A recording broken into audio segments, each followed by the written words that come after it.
Buenos días. Pues el día de hoy es día de luto porque se recuerda la pérdida de la vida de niños, bebés de la guardería ABC en Hermosillo, 49 niños, 106 heridos, y por eso vamos a informar a los mexicanos sobre este asunto, este hecho lamentable que conmovió y sigue todavía doliendo al pueblo de México, y también tenemos la obligación de informar a sus familiares sobre lo que está haciendo y llevará a cabo este gobierno en este nuevo tiempo, en esta nueva administración, en este nuevo gobierno. Entonces vamos a pedirle a Zoé Robledo, que es director del Seguro Social, que él haga una exposición, y también a Alejandro Encinas, subsecretario de Derechos Humanos de la Secretaría de Gobernación, que nos expongan sobre estos lamentables hechos y que no olvidemos. Entonces, adelante. Con su permiso, señor presidente, muy buenos días a todas y a todos. Efectivamente, el día de hoy es un día de duelo nacional, como todos los años y por siempre, para que no se olvide, para que no se repita, la bandera se izará media asta en todas las dependencias públicas. Hay 4 temas adicionales y muy puntuales que quisiera informar, que llevará a cabo el Instituto Mexicano del Seguro Social. Uno, se va a realizar un simulacro simultáneo en las 1,416 guarderías del IMSS a las 10 de la mañana. En segundo lugar, se están reanudando, acelerando las obras del nuevo Centro de Atención Inmediata para Casos Especiales, el CAICE, allá en Hermosillo, Sonora. Es un centro que tiene por objeto apoyar y garantizar la atención de las necesidades médicas, físicas y emocionales a las que tienen acceso 1,023 familias afectadas directa e indirectamente por el siniestro del 5 de junio de 2009. Hoy este CAICE tiene un avance del 79%, sin embargo ya tendría que haber estado al 100%, debería de haber iniciado su operación en marzo de 2018. Se está haciendo todo para acelerar, firmar el último convenio para la nueva fecha y poderlo tener ya en funcionamiento en los próximos meses. Por otra parte, como se sabe, en febrero del 2010 se constituyó un fideicomiso dirigido para otorgar las ayudas extraordinarias para los menores de edad que resultaron lesionados, para las madres de los menores fallecidos, para los menores lesionados y para las maestras y otros adultos que resultaron lesionados. Y desde entonces ha sido una solicitud de varios padres y madres de los niños que desafortunadamente perdieron la vida para tener una participación en el Consejo Técnico de ese fideicomiso. Es un asunto muy importante y estoy realizando todas las gestiones conducentes para que en la próxima sesión del Comité Técnico de ese fideicomiso, que es en donde se aprueban todas las ayudas extraordinarias de los beneficiarios, se logre la incorporación en sus reglas de operación de 2 representantes de las familias afectadas para que participen con voz en el otorgamiento de los beneficios establecidos. Y desde luego un tema que ha estado circulando y ha estado en la atención de los medios de comunicación y desde luego también de los padres y de todas las personas afectadas es la denuncia que interpuso el IMSS, la denuncia penal en la Fiscalía General de la República. En ese sentido quisiera informar lo siguiente. Primero, efectivamente se presentó una denuncia el pasado 22 de mayo. Esta denuncia fue suscrita por Francisco Javier Morales Oviedo, quien se desempeña como coordinador de programas en la Coordinación de Investigación y Asuntos de Defraudación de la División de Análisis y Formulación de Denuncias de la Dirección Jurídica del IMSS. Lo digo porque es nuestro entender, la denuncia me fue informada el pasado 3 de junio, como señalé, se presentó el 22 de mayo justo en el momento del cambio de la dirección general y me fue informado esto por uno de los directores normativos del instituto. En ese sentido, ha sido de mi conocimiento que esto obedeció a una petición de las familias afectadas y que se atendió por parte de la anterior dirección general. Y en ese sentido, nosotros quisiéramos, en este nuevo momento de la dirección, comentar 2 cosas. Primero, que desde luego que compartimos todo aquel esfuerzo que pueda tener para llegar a la justicia que se demanda desde hace 10 años, que todo aquel que tenga que ser investigado lo sea. Sin embargo, también también lo decimos con claridad, no creemos que esta denuncia deba de convertirse solamente en un anuncio que debe de revisarse para evitar que forme parte de una acción que no trascienda en el ámbito de la justicia. Y por eso soy de la opinión que debe de fortalecerse, tomando en cuenta el que yo considero que es el esfuerzo más destacable que se ha realizado, el que realizó justamente la Suprema Corte de Justicia de la Nación y que se plasmó en este proyecto de sentencia del caso de la guardería ABC, que en su momento presentó el hoy presidente de la Corte, el ministro Saldívar. Como lo saben, en aquel momento este proyecto fue rechazado por la Corte, solo tuvo 3 votos favorables, desde luego del ministro Saldívar, del entonces ministra Sánchez Cordero y de los ministros y del ministro Mesa. ¿Por qué lo señalo? Porque en este documento de más de 350 páginas, primero la Corte ejerció, me parece que por última vez, el ejercicio de la facultad de investigación, se hizo un protocolo de investigación, se hicieron informes preliminares, se nombró una comisión, son cerca de 13 considerandos, una investigación sobre el origen de los convenios de subrogación celebrados por el IMSS, 57 testimonios de los padres y los familiares de los menores afectados, 12 testimonios de las maestras de la guardería ABC, 10 testimonios de ciudadanos voluntarios, 173 testimonios de policías, bomberos que participaron en las labores de auxilio, entre otros elementos de prueba y argumentos jurídicos que son de gran valor para este caso. En ese sentido es que debe valorarse si el exgobernador Burs es el único que pudiera ser incluido en la denuncia. Por eso se requiere de un ejercicio de la mayor responsabilidad. En su momento fueron señalados 18 funcionarios de los 3 órdenes de gobierno, el federal, el estatal y el municipal, y después otros adicionales 7 más. Por eso estaremos muy atentos del trámite que establezca la Fiscalía General de la República para ratificarla y en su caso también reforzarla y también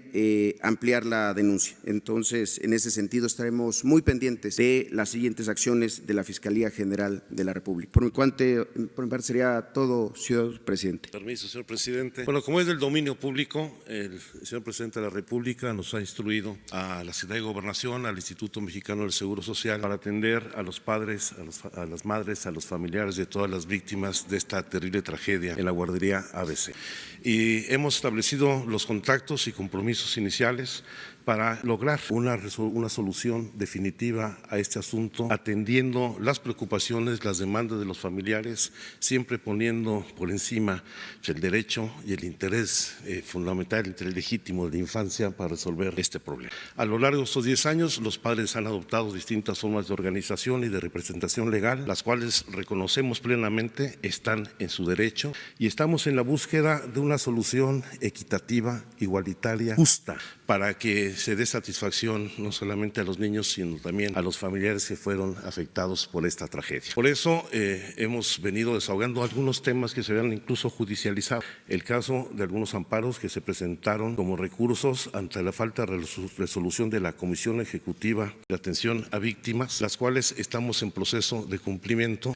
En su mayoría, a mediados de este mes, serán cumplimentadas en su totalidad, esperando la resolución de algunos procesos que todavía se encuentran dentro del proceso judicial, pero asumimos el compromiso de que las resoluciones y la posición que adoptará el gobierno federal siempre será en atención a las víctimas y en el ejercicio pleno de sus derechos. Hay otros temas de carácter procesal que se están llevando, como el recurso, la queja que presentó un grupo de padres y madres de familia de la guardería ABC ante la Comisión Interamericana de Derechos Humanos. Esperamos que en esa ruta podamos avanzar hacia una solución amistosa. Es un proceso que ya tiene varios años y que no queremos que se prolongue mucho más, y en caso de alcanzarse tendrá que ser en igualdad de condiciones para todos, pues no debe haber criterios diferenciados entre la atención que se dé a las víctimas de esta tragedia. Hay algunos otros temas que tenemos que desahogar, como ya lo ha señalado aquí el director del Instituto Mexicano del Seguro Social.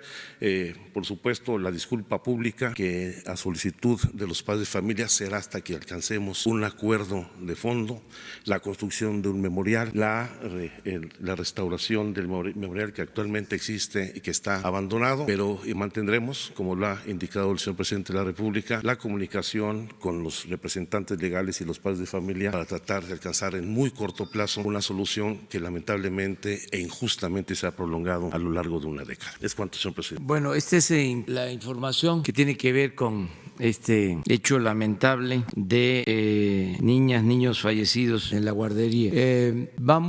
Si ustedes no tienen por ahora nada que preguntar sobre este tema, o les propongo que Alejandro nos explique también sobre dos asuntos vinculados con derechos humanos, uno del acuerdo de Chenaló y el otro el de la libertad a quienes estaban injustamente presos. Bueno, afortunadamente el día de ayer se suscribió un pacto de no agresión que va a marcar un hito muy importante en la región, en esta región de los Altos de Chiapas, que es un acuerdo entre las autoridades constitucionales y las autoridades tradicionales de los municipios de Aldama y de Chenaló. Este es un proceso, un conflicto que se ha prolongado a lo largo de más de 4 décadas, que en los últimos meses trajo consigo el homicidio de 34 personas, una tensión muy fuerte entre las comunidades, pero la voluntad política expresa de las comunidades para llegar a un acuerdo de paz y reconciliación ha sido determinante. El día de ayer se suscribió, por primera vez se sentaron en la mesa después de muchos años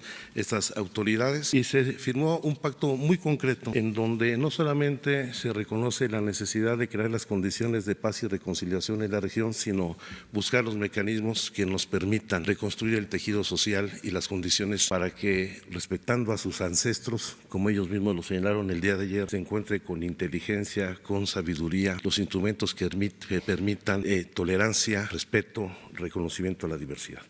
Este programa es un pacto que inicia las condiciones para la restauración de la paz en esta región del estado de Chiapas.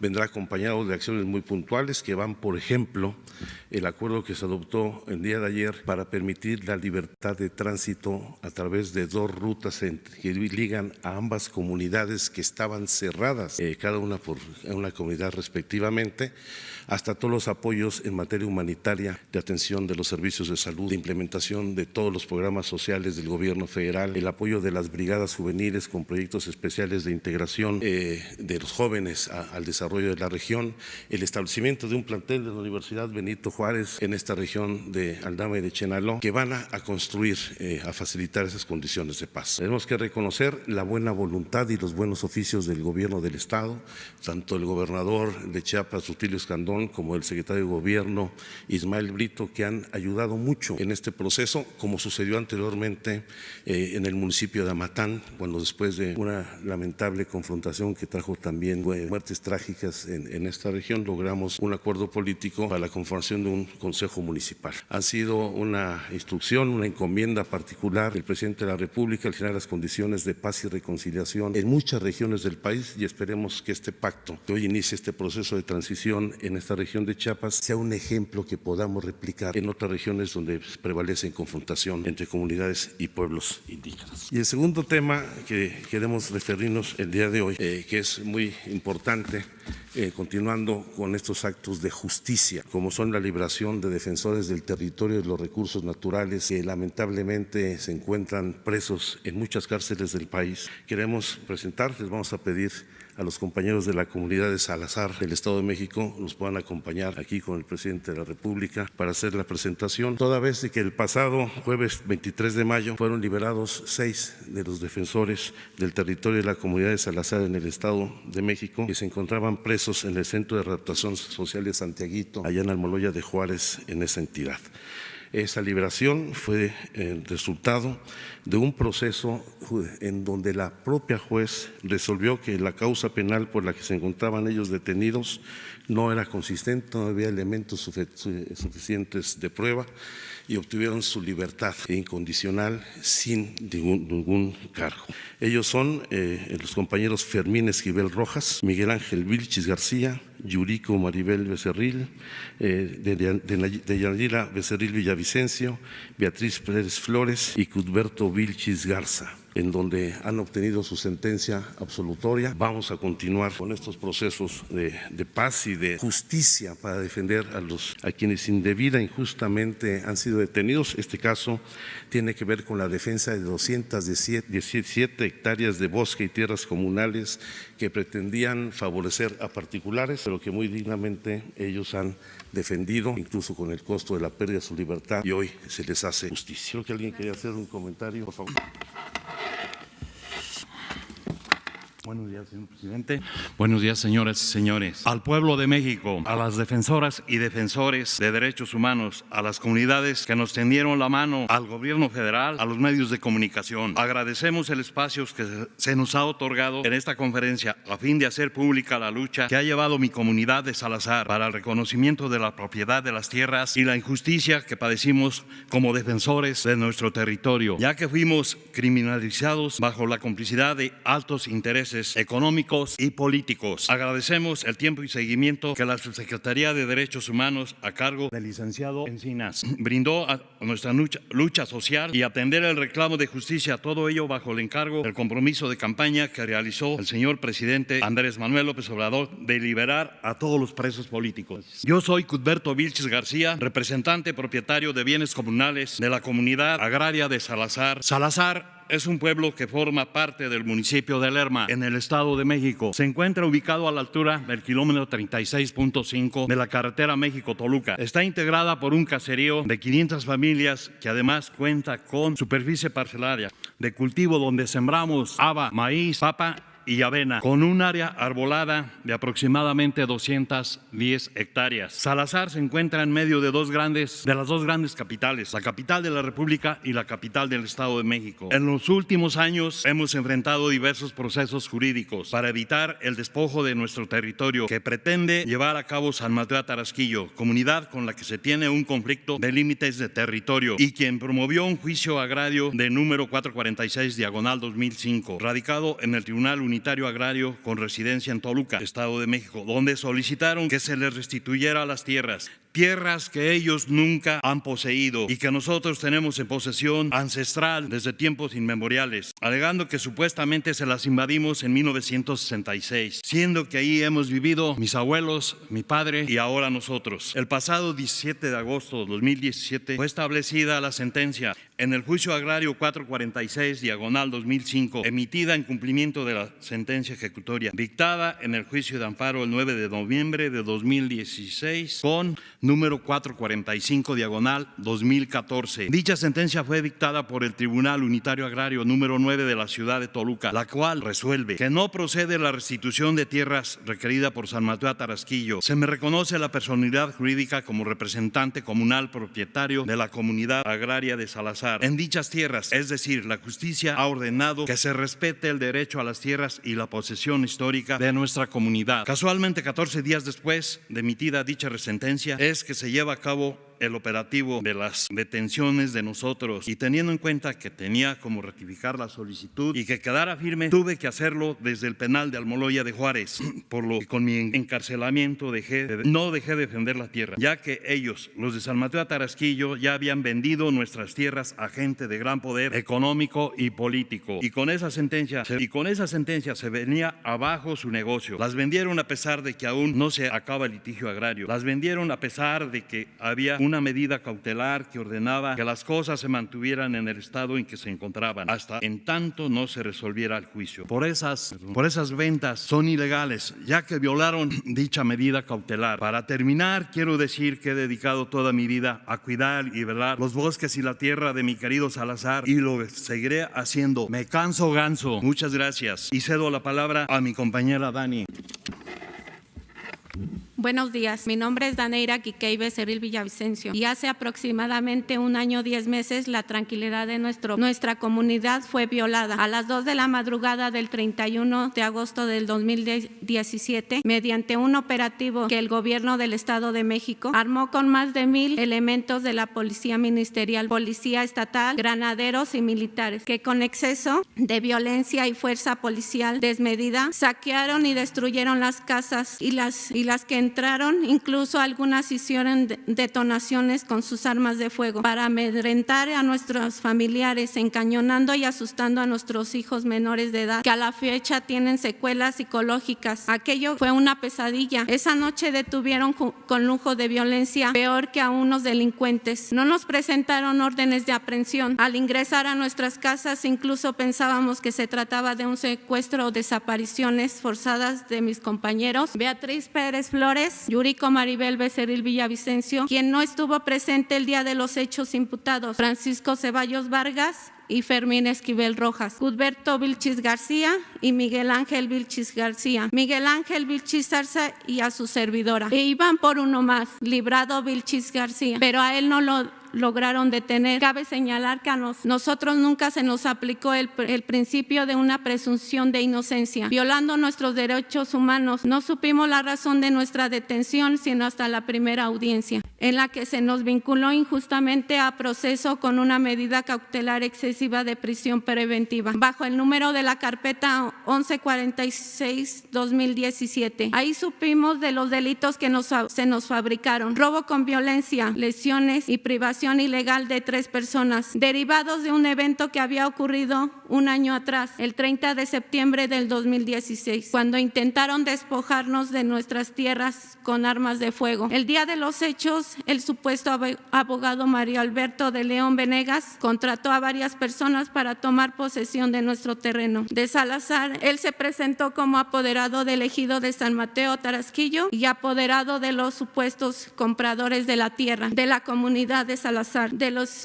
hechos acontecidos este 30 de septiembre del 2016, se levantaron 2 denuncias ante el Ministerio Público de Mario Alberto de León Venegas, que culminó con nuestra detención, y la de nuestros compañeros Miguel Ángel Vilchis García por despojo, daños de bienes y disparo de arma de fuego, de la cual del día de hoy no hay ningún seguimiento por parte de esa autoridad.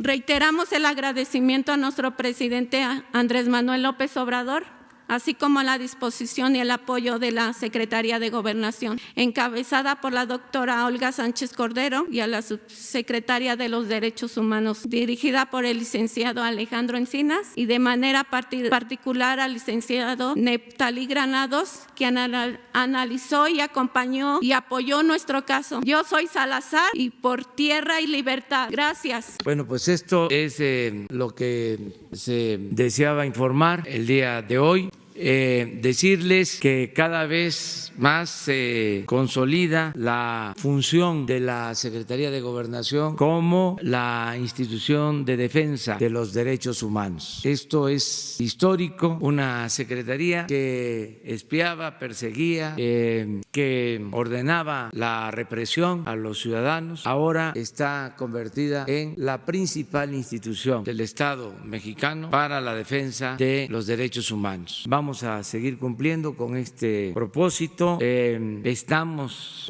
ya analizando la posibilidad de aplicar, de conformidad con la ley, procedimientos más ágiles, expeditos, para liberar a quienes injustamente están en las cárceles del país. Muchos inocentes, mucha gente que por distintas razones está en prisión y debería de gozar de libertad. Los trámites que se tienen que hacer para liberar a quienes están en las cárceles son muy engorrosos, complejos, porque tienen que ver con esa visión muy coercitiva en la aplicación de la justicia. Por eso tenemos que buscar la manera de agilizar procedimientos en el marco de nuestras facultades, porque hay quienes están en la cárcel y no tienen sentencia desde hace años. Hay quienes están en la cárcel, ya son ancianos. Hay quienes están en la cárcel y nunca tuvieron defensores, o son indígenas que no hablan el castellano, que hablan su lengua materna. Hay también quienes están en la cárcel por delitos menores, pero por su situación, su circunstancia de pobreza, no tienen para pagar sus fianzas. Entonces tenemos que hacer una revisión de todos estos casos. Desde luego hay a los que se les fabricaron delitos, porque esa era una mala costumbre en los gobiernos anteriores, de que cuando se quería perjudicar a alguien, sobre todo a los opositores, se les fabricaban delitos, maestros que fueron acusados de lavado de dinero cuando querían imponer la mal llamada reforma educativa. Todo eso se está revisando para que pronto podamos liberar a muchos inocentes que están en las cárceles del país. Desde luego tenemos que cuidar que no se hayan cometido hechos violentos donde hayan perdido la vida personas, todo eso tomarlo en consideración, pero sí dar la libertad a muchos inocentes, a mucha gente que no debería de estar en prisión. Ya la licenciada Olga Sánchez Cordero tiene esa encomienda y muy pronto vamos a informarles. Abrimos la sesión. Si les parece, sobre estos temas y luego nos vamos a lo general. Sí, buenos días, señor presidente. Hans Salazar, ZMG Noticias.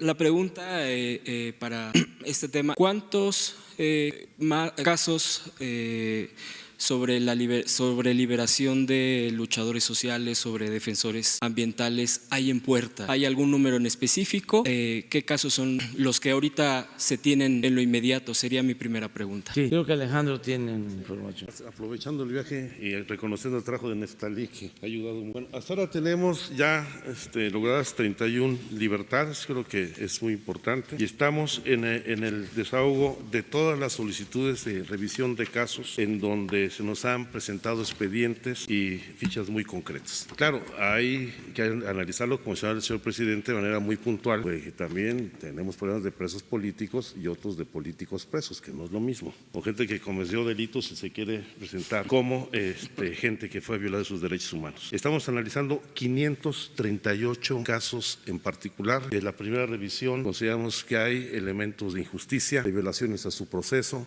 de detenciones indebidas, de declaraciones obtenidas incluso bajo tortura, y por supuesto vamos a seguir en cada uno de estos casos haciendo la revisión exhaustiva en coordinación en lo que se refiere a delitos que se les imputaron del fuero común con las autoridades locales, las fiscalías, y aquí sí hacemos un llamado a los gobernadores de los estados, a los fiscales en las sentencias federativas para que coadyuven en el desahogo de la revisión de sus expedientes, como lo estamos haciendo también en el caso de la Fiscalía General de la República, en donde tenemos en puerta la revisión de algunos expedientes para que a través de la figura de desistimiento puedan obtener su libertad gente que está injustamente detenida.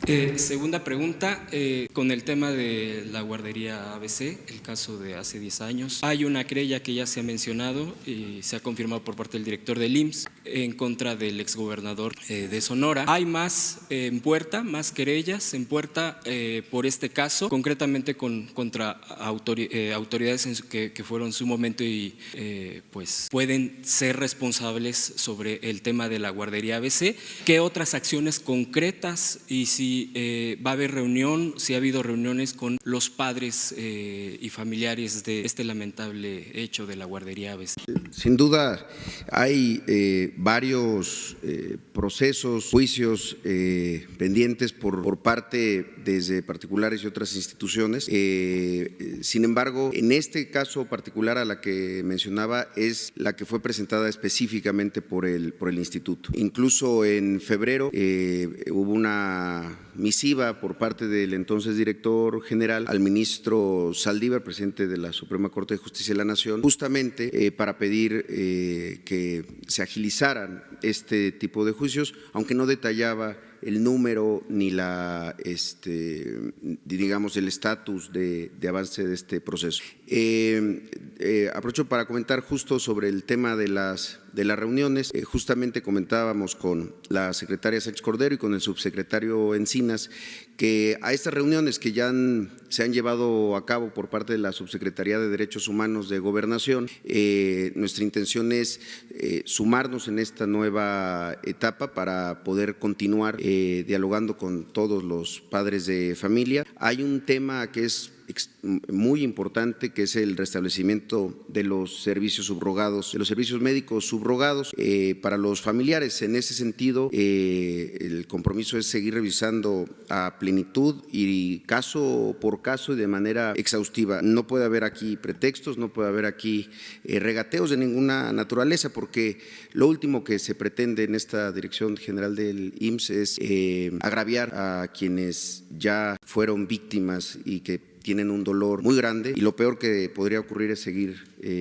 teniendo una actitud que pudiera considerarse de agravio. Entonces, en ese sentido, las reuniones las vamos a continuar en ese mismo proceso que ya se había iniciado en conjunto con la Secretaría de Gobernación. Yo soy de la opinión que lo ideal es poderlo hacer allá en Hermosillo, Sonora. Yo quiero aquí dejar claro algo. Miren, yo conocí de cerca este lamentable hecho porque llevo muchos años recorriendo el país y hace 10 años, una semana antes, 10 días antes de esta tragedia, estuve en Hermosillo y luego, desde luego, regresé a Hermosillo, varias veces, Sonora, a todo el país. En ese entonces, cuando sucede esta tragedia lamentable, habían elecciones para gobernador y se aprovecharon de esta lamentable desgracia para obtener votos, así como se los estoy planteando. Lo denuncié en su momento, lo he hecho público. La desgracia llevó a castigar al partido que estaba en el gobierno y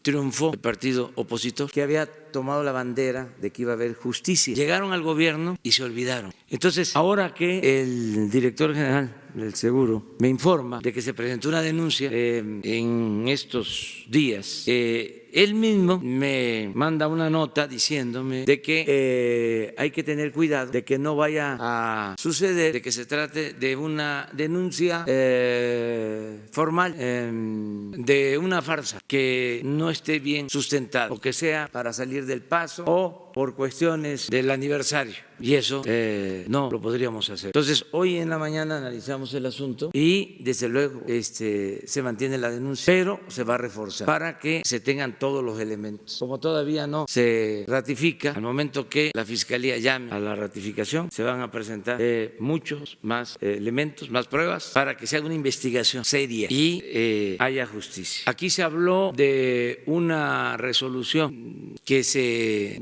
llevó a cabo a partir de una investigación de la Suprema Corte de Justicia y en aquel entonces se desechó lo que se proponía. No quiero suponer nada, no quiero entrar en conjeturas, pero sí puedo decirles que ahora no hay impunidad. Es decir, que nunca el presidente ni ningún servidor público del Ejecutivo va a orientar sobre una resolución que tenga que ver con la impartición de justicia. Entonces, se inicia un proceso que la autoridad competente resuelve. Eso lo quería dejar de manifiesto para que se tengan todos los elementos, como también decir que no se trata de acusar por acusar o de que haya venganzas o que haya consigna. No, ser justos también significa el que se aplique la ley, que no se retuerza la aplicación de la ley, no porque se presenta una denuncia del Ejecutivo ya quiere decir que se va a sentenciar a los presuntos responsables. Eso corresponde a los jueces, corresponde a, en este caso, a la Fiscalía General y al Poder Judicial. Nosotros ser respetuosos, pero sí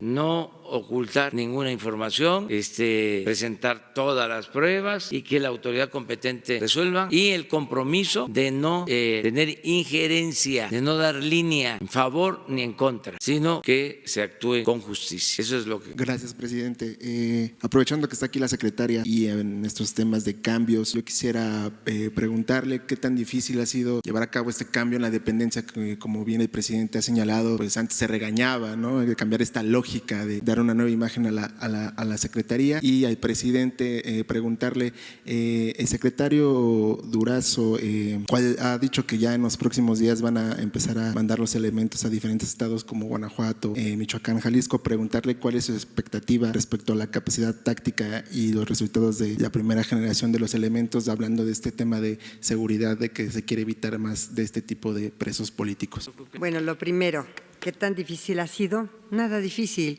porque todos los que integramos la Secretaría de Gobernación estamos convencidos de la protección de los derechos humanos, y además el presidente nos ha dado una instrucción muy clara y muy precisa, porque él mismo es el primero que está convencido en la protección y la garantía de todos los derechos humanos. Así que ha transitado muy suave, porque pues tanto yo en lo personal como por supuesto el equipo de colaboradores que me acompaña, principalmente el subsecretario de Derechos derechos humanos está comprometido con los derechos humanos de toda la población y en todos los casos hemos tratado de ir hasta las últimas consecuencias para hacer justicia, que dicho sea de paso, pienso que el clamor más importante de la población, de toda la población en nuestro país, es precisamente un clamor de justicia. Entonces en esto nos estamos abocando. La segunda pregunta. Bueno, comentaba si el presidente nos podía dar su opinión, su expectativa sobre la capacidad táctica y los resultados que pueda generar la primera generación de estos elementos de la Guardia Nacional, que ya el secretario Durazo señaló van a ser desplegados en Jalisco, Michoacán y Guanajuato. Yo creo que los resultados van a ser de verdad muy satisfactorios para la población. Sobre todo, yo le comentaba a algún periodista el día de ayer, que me hizo una entrevista para un diario francés, yo le decía que es una institución que ha sido legitimada por todo el Congreso Federal, por las 32 entidades federativas, que su legitimación es muy amplia y que todo lo que se está haciendo para la integración de la Guardia Nacional y la capacitación que está haciéndose en todos estos cursos que se les está dando, yo creo que va a llevar a muy buenos resultados. Yo estoy muy esperanzada, no solamente como funcionaria y como secretaria de Gobernación, sino estoy muy esperanzada como cualquier ciudadano de que esto vaya a avanzar muy rápidamente en la solución que tenemos para bajar la violencia y atender el crimen. Muchas gracias. Presidente, nada más para precisar, en el caso de la lucha contra la delincuencia, sobre todo con la bandera de huachicoleo, ¿qué opinión le merece estos datos que se dieron, principalmente que Guanajuato es uno de los estados que ha enfrentado esta problemática, la baja de homicidios, el tema de que se ha reforzado las fuerzas federales? ¿Qué opinión le merece esta disminución en ese estado que principalmente pues, usted le ha puesto principal ojo, ¿no?, en este combate? Sí, se ha logrado avanzar en algunos estados, en otros no. Esa es una asignatura pendiente, es un compromiso que tenemos con los ciudadanos, el que se avance para que haya paz y tranquilidad en el país, pero todavía no estamos satisfechos. Estamos trabajando todos los días, se está avanzando en la integración de la Guardia Nacional. Tenemos mucha confianza en que al integrarse la Guardia y tener elementos en todas las coordinaciones territoriales del país, vamos a disminuir la incidencia delictiva, porque no había nada, siempre lo digo, estaba desprotegida la gente en estado de indefensión y ahora se va a tener esta Guardia Nacional, pero es un proceso, se están en efecto capacitando, formando los elementos. El día 30 de este mes se inicia formalmente y se va a ir consolidando, fortaleciendo, porque se está reclutando a más personal y al mismo tiempo se les está capacitando en derechos humanos, en el uso adecuado de la fuerza para que no se cometan arbitrariedades. Es un proceso, pero ya vamos a contar con esta Guardia Nacional. Es imaginar, sí, aunque sea en términos muy esquemáticos, de que se tenía al Ejército y a la Marina alrededor de 300,000 elementos de estas dos instituciones tan importantes y no se podía, de acuerdo a la Constitución, utilizar a estos 300,000 elementos para las tareas de seguridad pública. Entonces, ahora no así, eso hablo en términos muy generales, pero ahora, de acuerdo a la Constitución, se podrían utilizar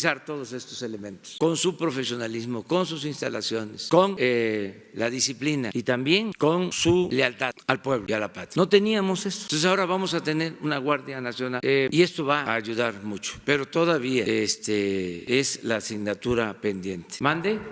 Sobre el tema de la guardería. Sí. Ahora mismo están los padres afuera, preguntarles si no se les convocó para este tema y están solicitando una audiencia con usted, preguntarle si será posible que usted los reciba o qué pasaría en este. Ya se estableció comunicación con ellos. Alejandro tiene la respuesta. Bueno, por supuesto que seguiremos atendiéndolos directamente, el director del Instituto Mexicano del Seguro Social y un servidor. He hablado en distintas ocasiones con ellos y acordamos que la reunión con el presidente de la República podría concretarse una vez que tengamos la agenda plenamente decidida para concretar los acuerdos. Sobre el tema. Gracias, presidente. Daniel Blancas, de Crónica. Uno, platicábamos con los campesinos que han sido liberados previamente. Pues desde luego que es encomiable que se haya hecho esfuerzos por liberarlos, estaban encarcelados de manera injusta, pero más allá de eso, presidente, ellos tienen perfectamente identificados quienes peleaban por sus tierras.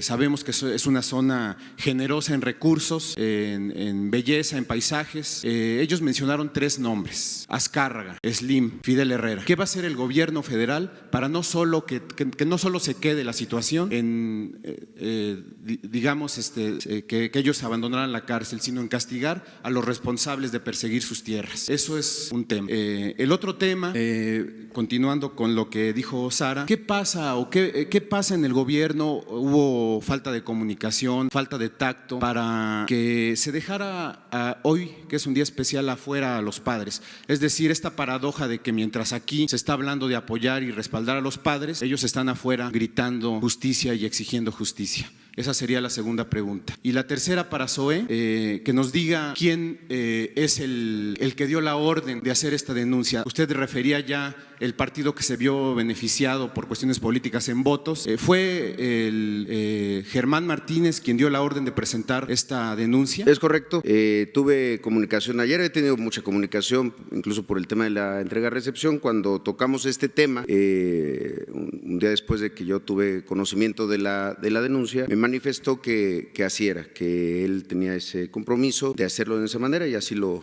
realizó. En el caso específico del tema de Salazar, estos personajes no están involucrados, fueron muy claros ellos al identificar la empresa y las personas, los gestores que hicieron el intento de despojo de estas tierras. Y por supuesto el proceso jurídico se seguirá, no solamente está el reconocimiento de ser los titulares de los derechos de posesión agrarios, sino también el reconocimiento de las autoridades, y ellos están en plena libertad de iniciar el proceso judicial contra quienes pretendieron este intento de despojo. Nos lo comentaron previamente a la conferencia, que había ese tipo de personajes atrás de este despojo de sus tierras.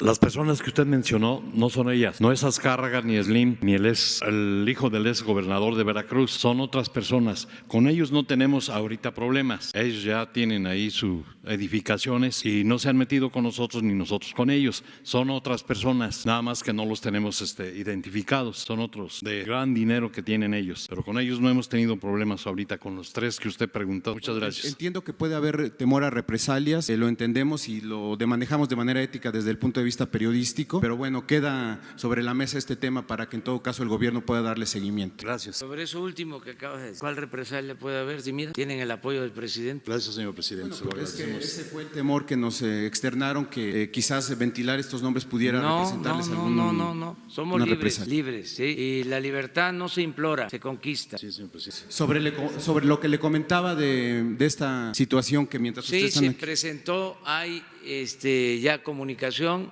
va ahora Alejandro y Zoé a atenderlos y lo que se busca es que haya un acuerdo en lo general.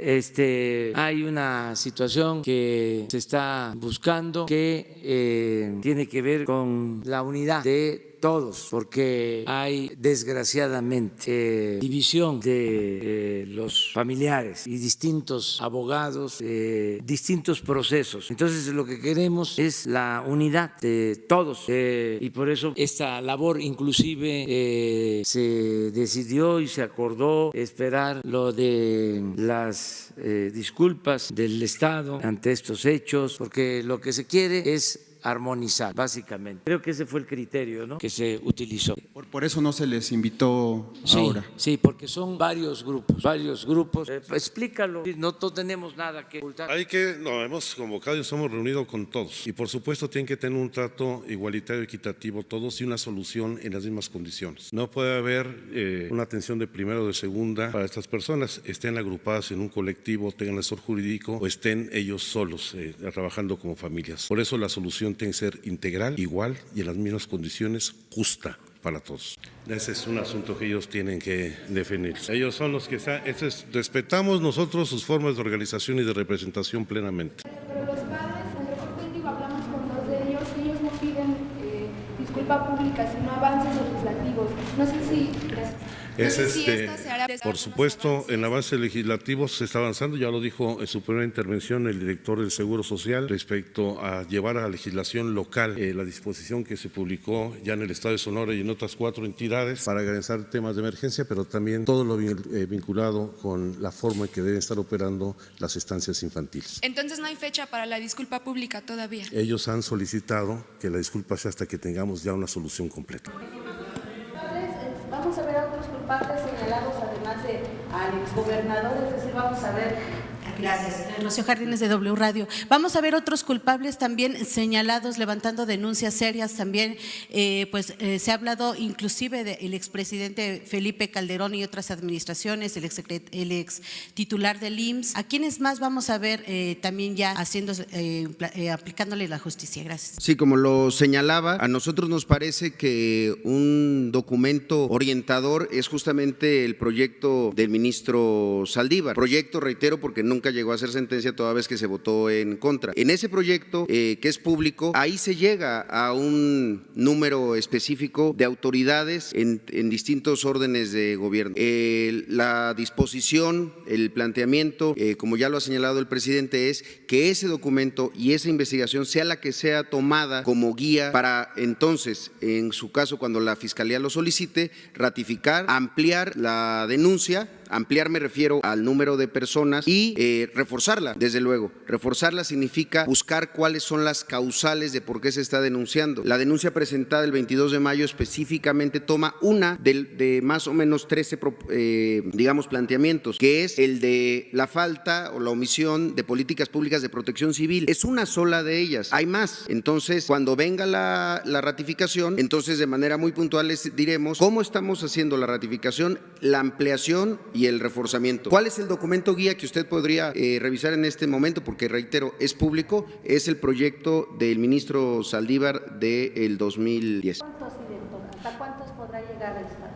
Se llegan a señalar a 11 personas en la primer informe preliminar y después se integran a 7 funcionarios más. Lo pueden revisar, como les reitero, es público y para nosotros es un documento fundamental y orientador de lo que venga después en la solicitud de justicia y de acabar con la impunidad. Pruebas supervenientes, es decir, habría pruebas que no se hubieran considerado antes, pruebas nuevas que pudieran darle un viraje al juicio y que de alguna manera cambiar. Y si me permite también preguntarle a la hoy secretaria de Gobernación, secretaria, en aquel momento 2010 se dijo que el presidente Calderón metió la mano en la Corte para frenar este proyecto. Incluso ahorita el señor presidente acaba de un poco aludir al momento en que él señala que no va a meter la mano en otros poderes, que sí pudo haber un freno por parte de Calderón. ¿Nos puede decir, digo, ya 9 años, la verdad de ese hecho de por qué en la Corte se frenó ese proyecto de sentencia? Sobre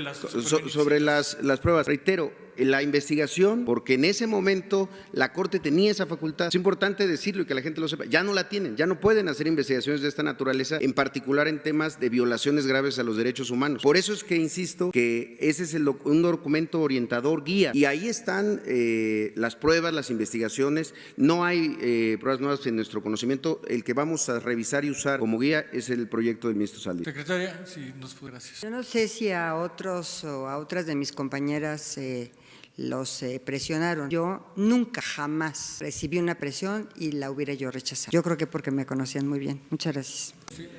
Sí. Si ahorita me permite una pregunta sobre el caso de Trump, ya terminando. Pues nada más terminando. Gracias. Hace unos meses los padres han pedido una audiencia, incluso tienen documentos de que les hicieron llegar los documentos pues a la Oficina de Atención Ciudadana, pero no tuvieron respuesta a los padres. ¿Usted se compromete a recibirlos a todos, sean unidos, sean en grupos? Sí, a todos, me comprometo. Y la otra es el exprocurador Eduardo Medina Mora, en ese momento, ahora ministro de la Suprema Corte, fue uno de los que echaron el caso pues abajo del tapete para que no se investigara. También podría hacerse algo para que él enfrente un juicio por haber dado más impunidad a este caso. Gracias. Lo importante es que se inicie una etapa nueva en todo sentido. Es muy importante el que se esté haciendo el compromiso de reabrir el caso en una circunstancia distinta, donde ya no prevalece la impunidad, donde de verdad se quiere que haya justicia. Es muy interesante ese hecho. Podrán algunos tener dudas o no coincidir, pero de manera auténtica estamos inaugurando una etapa nueva y vamos al fondo todavía más. ¿Por qué se originaron estas desgracias? ¿Qué es lo que prevalecía como política? La privatización, la entrega de las guarderías a particulares, no solo la entrega de las grandes empresas, de los bancos, sino hasta de las guarderías. Esa política ya no, nunca más se va a volver a aplicar en el país y no está de más, porque por eso es bueno el debate, no está de más que se recuerde una decisión de los últimos tiempos, lo de las llamadas estancias infantiles. Pues es un diseño parecido, imagínense, niñas, niños, miles en estancias infantiles donde se entregaba el dinero a los encargados de las estancias infantiles y no se sabía en qué condiciones de seguridad estaban las niñas, los niños. Es más, en uno de los reportes del DIF de la pasada administración se advierte que no se cumplía con la normatividad en la mitad de las llamadas estancias infantiles. Y con una hipocresía supina, los conservadores, sus voceros, defendiendo lo de las estancias infantiles. Nosotros no podíamos continuar con eso. Entonces, que no nos confundan, no somos iguales. Entonces, sí se está inaugurando una etapa nueva. Claro que nosotros no estamos a favor del autoritarismo o de juicios sumarios o de linchamientos públicos, políticos. Nosotros queremos vivir en un auténtico Estado de Derecho. ¿Quiénes van a decidir sobre esto? Pues los jueces. Nosotros presentamos todas las pruebas sin ocultar nada, sin tapar absolutamente nada. Y la Fiscalía, como organismo autónomo, que no era eso lo que querían los conservadores, que hubiese autonomía en la Fiscalía General. ¿Saben cuántas veces he hablado con el fiscal? Llevamos ya 6 meses desde que fue nombrado. Nunca he hablado con él en lo personal. ¿Cuándo había sucedido algo así? ¿Que no era el procurador un empleado del presidente? ¿O vamos a seguir dorándonos la píldora, simulando? Ya basta de eso. Esto es en serio. Es Estado de Derecho, no Estado de chueco. No hay simulación. Entonces, eso es lo que puedo comentar sobre este asunto. Dar todo el contexto, porque también suele pasar, a ver,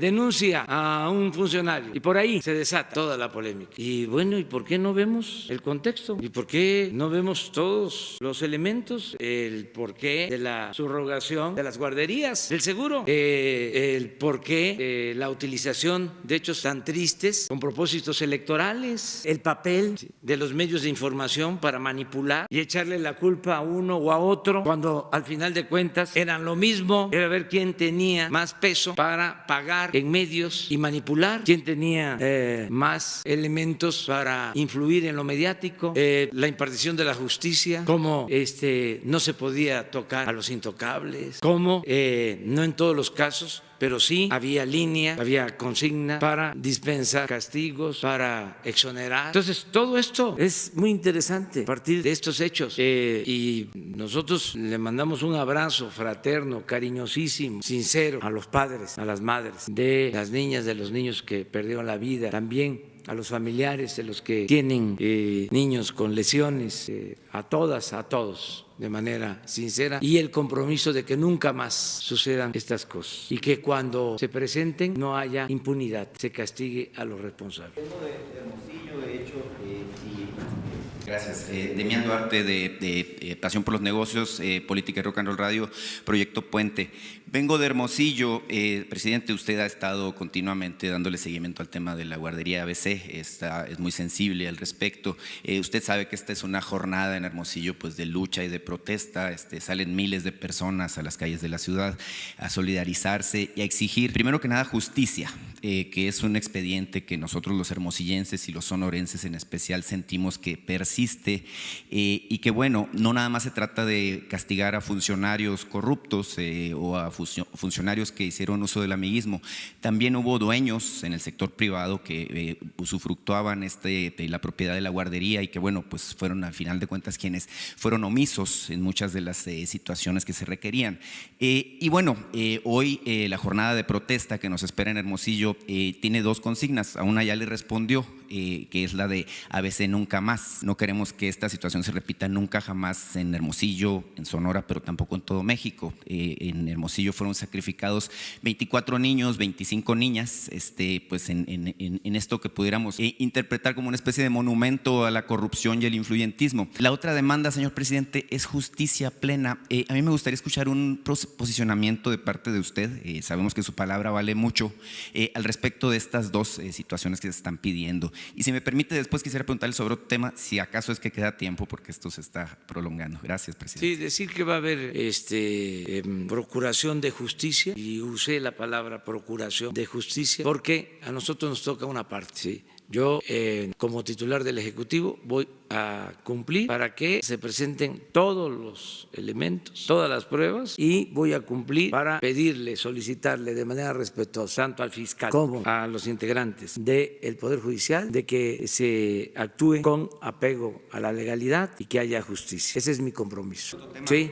Bueno, a ver, pero ¿ya terminamos con esto? No, todavía. Adelante.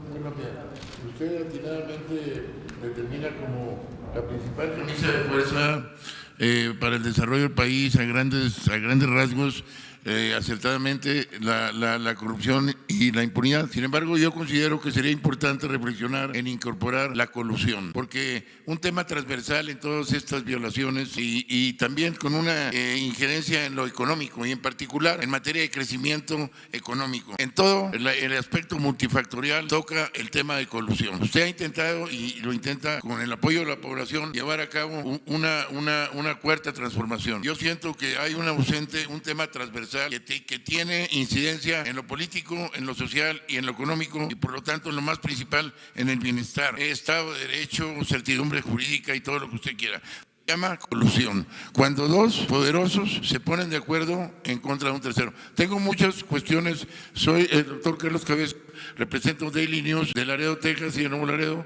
Sin embargo, tengo muchos temas en ese ámbito, pero le agradezco la oportunidad y muchas gracias. Sí, tomo en cuenta su propuesta y coincido. Es algo equivalente a la asociación delictuosa, el que se pongan de acuerdo para cometer ilícitos, tanto privados como funcionarios públicos. Sí, de acuerdo.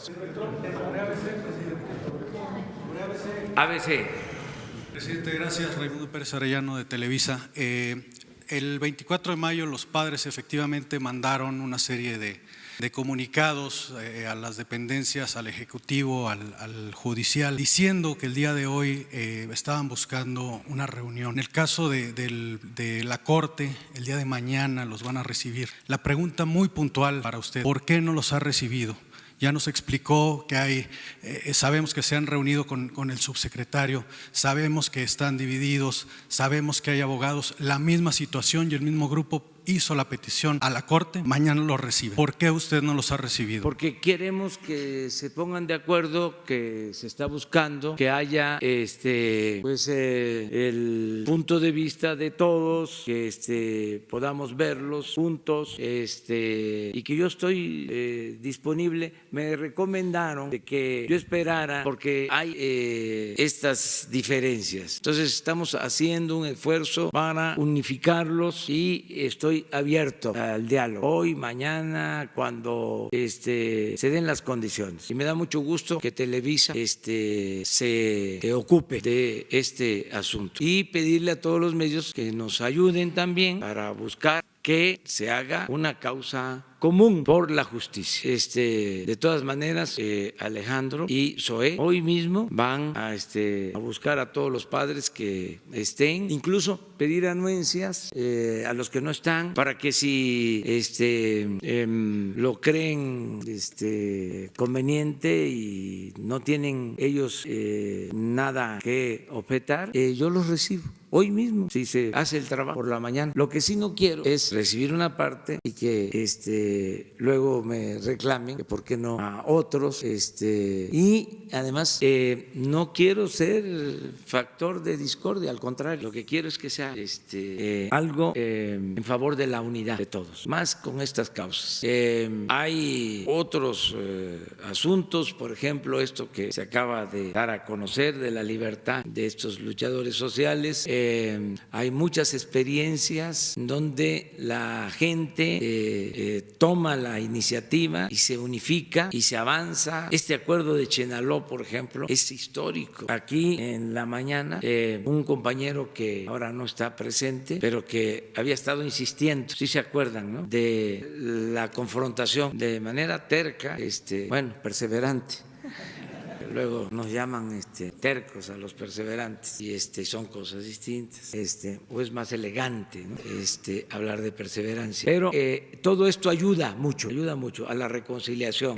Ayer mismo, por ejemplo, vinieron de una comunidad de Oaxaca, también por conflictos de límites y de confrontación entre comunidades, entre pueblos. ¿Qué les mando a decir a todos los que tienen desde hace mucho tiempo estas diferencias? Que se puede llegar a acuerdos. Me consta en Oaxaca de cómo se han resuelto problemas gravísimos entre comunidades por límites. Me ha tocado ver acuerdos de los hijos de quienes comenzaron diferencias entre comunidades, de quienes incluso perdieron a sus padres, a sus familiares, por esos conflictos de límites agrarios entre comunidades. Y luego los hijos de los finados de las dos partes se concilian. Yo por eso creo en el perdón, que lo he visto, que no es lo mismo conciliarnos cuando nada más nos insultamos a conciliarnos, cuando son conflictos de décadas y hay de por medio la pérdida de familiares y los hijos con una bondad extraordinaria, cercana a la santidad, acepta firmar un acuerdo para vivir en paz con los vecinos de otras comunidades y se terminan los conflictos. Esto que les estoy diciendo es real, lo puedo documentar. Esto se da en nuestro pueblo. Es un pueblo con una inmensa bondad, el pueblo de México. Entonces, ¿qué digo? Nada de confrontación. Busquemos siempre la vía no violenta. Y lo de Chenaló es un ejemplo y otros más. Y en el caso de lo de la guardería, si se resuelve, yo voy a estar aquí todo el día. Tengo una agenda pues bastante concurrida, atareada. Voy a estar atendiendo varios asuntos, pero hay tiempo. Si se logra un acuerdo o si no hoy, mañana, pasado, para que yo les repita lo que ya aquí hemos dicho, porque también no tenemos nada oculto. Lo que decimos aquí es lo que se ya analizó y se va a llevar a cabo. No hay nada debajo de la manga. Sí, eso también ya no existe. No es decir una cosa, sea hacer otra. Ya lo que les estamos diciendo en el caso de la guardería ABC, eso es, ya SOE sabe de que al momento de ratificar la denuncia se presentan todos los elementos, que no falte nada, ¿sí?, y que se pida que haya justicia, sea quien sea. No me gusta también eso, ese lema trillado, ¿no? El caiga quien caiga. ¿Se acuerdan cómo decían? Caiga quien caiga. No me va a temblar la mano. La ley es la ley, ¿no? ¿Se acuerdan de todo eso? Faramaya, cuando estaban exactamente haciendo lo contrario. Bueno, seguimos. General, vámonos. Estados Unidos hoy es el encuentro de las delegaciones, mejor dicho, de nuestra delegación con funcionarios del gobierno de Estados Unidos. Va a encabezar por parte de Estados Unidos el vicepresidente y Marcelo Ebrard es nuestro representante. Estamos optimistas, pensamos que se va a llegar a un acuerdo porque es lo mejor para México y para Estados Unidos. Llegar a un acuerdo, mantener relaciones de amistad, de cooperación, que haya comunicación, que haya entendimiento y lo mejor es el libre comercio, no imponer tarifas, aranceles, no cerrarnos. Ayer hablaba yo de que desde el inicio de la vida, desde la existencia de los primeros grupos, siempre se ha optado por tres cosas: que los grupos se enfrenten, la guerra, para tratar de predominar, de ser hegemónicos, y eso no ayuda, ni es eficaz, ni mucho menos humano. La guerra no. Lo otro es que para no buscar la comunicación hay grupos que se aíslan, se amurallan. Eso tampoco. Eso produce atraso. No se aprovecha la riqueza de otras culturas. Y lo tercero, que es lo mejor, es que exista la comunicación, que nos entrelacemos culturalmente y que nos ayudemos mutuamente. Eso es lo mejor. Y en este caso, nosotros queremos mantener la unidad con el pueblo, con el gobierno de Estados Unidos y mantener muy buenas relaciones con el presidente Donald Trump. Esa es nuestra postura. Esperemos que sean buenos los resultados. El día de hoy la reunión, según me informó Marcelo, se va a llevar a cabo a partir de las 3 de la tarde. No sé si hora de Washington o hora de México, pero ya nos vamos a enterar después. Y terminando la reunión, Marcelo va a informar desde Washington. Al término de esta reunión, él va a informar al pueblo de México desde Washington. Y ya nosotros nos vamos a volver a encontrar mañana y vamos a hablar del tema seguramente. Dos más, ya nos pasamos. A veces me reclaman afuera, dice, se tardan mucho, me dicen, y ya ven que pues, no es culpa de ustedes, es que yo no hablo de corrido. Dos. ¿Quién quedó pendiente? Ándale.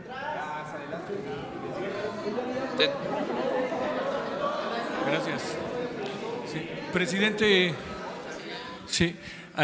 Ayer leí en una editorial de Estados Unidos, de un medio de allá, que ese 5% de arancel que va a imponer Trump es irreductible para él en una negociación, porque su estrategia es que ese 5% sirva para pagar el muro que quiere construir. Y fíjese la secuencia de los hechos. El día 10 inicia el cobro de este arancel y el día 16 él hace pública su intención de reelegirse.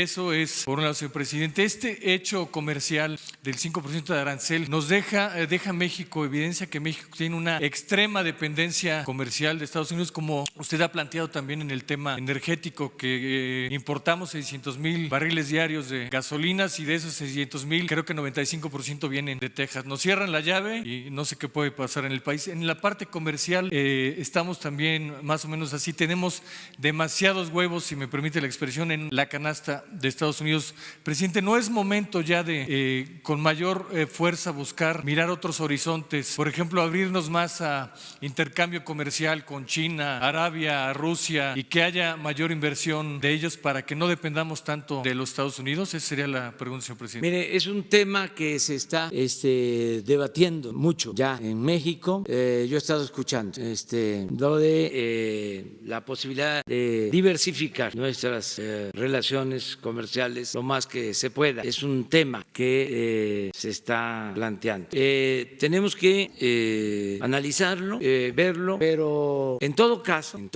aunque promueva mayor comercio, mayor intercambio en lo comercial, en acuerdos de inversiones con otros países, no abandonar la relación con Estados Unidos.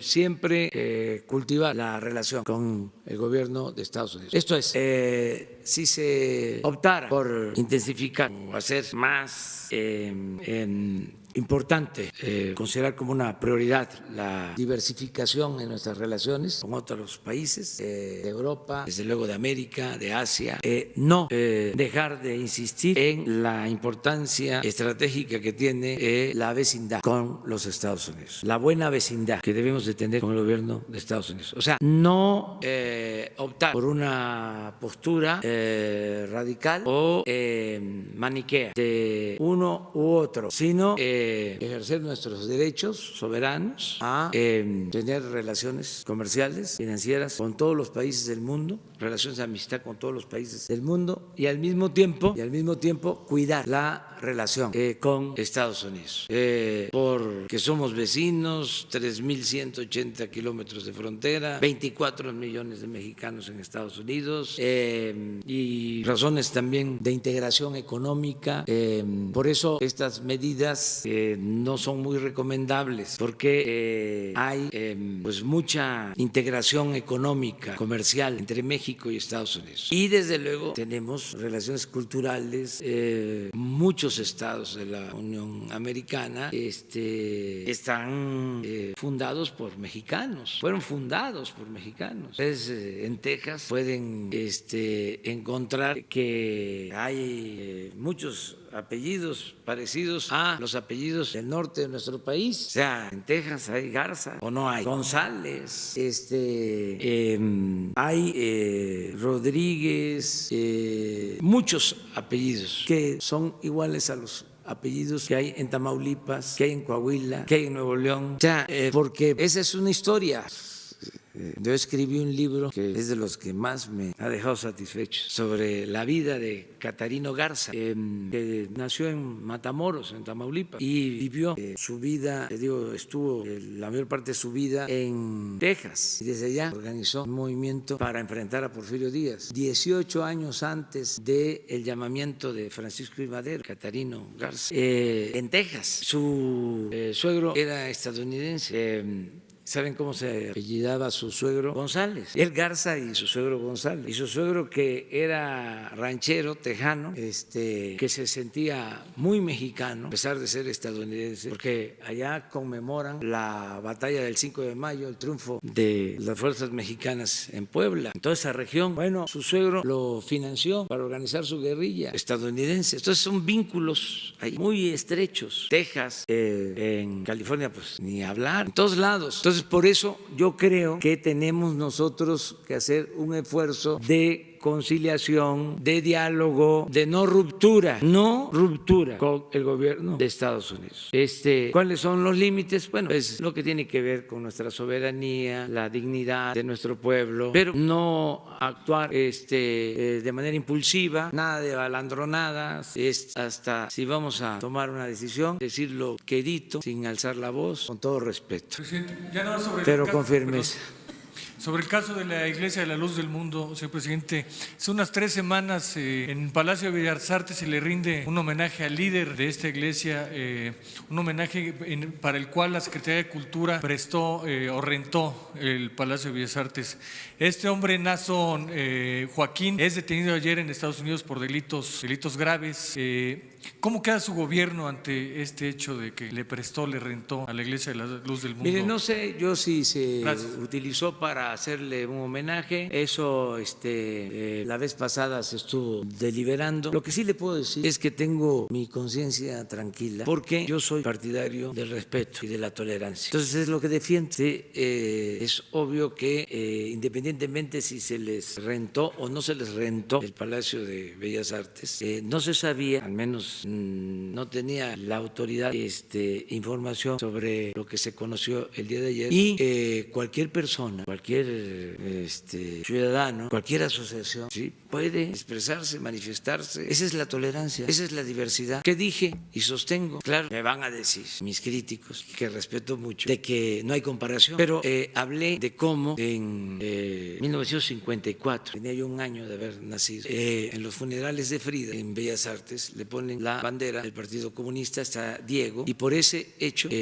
corren al director de Bellas Artes, un gran escritor, tocayo, paisano, Andrés Duarte, por un acto de intolerancia. Entonces, puedo no estar de acuerdo con una persona, con un grupo, con una creencia, pero debemos de respetar. Entonces, eso fue lo que nos guió cuando se generó esa polémica. Y lo único que quiero es que se entienda pues el contexto y los tiempos, porque pues ahora nuestros adversarios puede ser que nos echen la culpa, pero también ni modo que nos preocupemos mucho por eso, porque está de moda, vean las columnas, están cuestionándonos, ya se está volviendo deporte nacional, pero no pasa nada. Sí, señor presidente, gracias. Demián Duarte, de vuelta, como usted dice, pues de los tercos es el mundo, ¿no? Entonces, preguntarle sobre otro tema de Sonora en particular. Nuestra economía, señor presidente, estamos apenas asomando la cabeza después de un periodo de 5 trimestres complicados. Tenemos la impresión de que es en parte gracias a una política económica sensata sensata como la que está impulsando su presidencia. Hay un detalle en la economía que nos tiene un tanto espantados.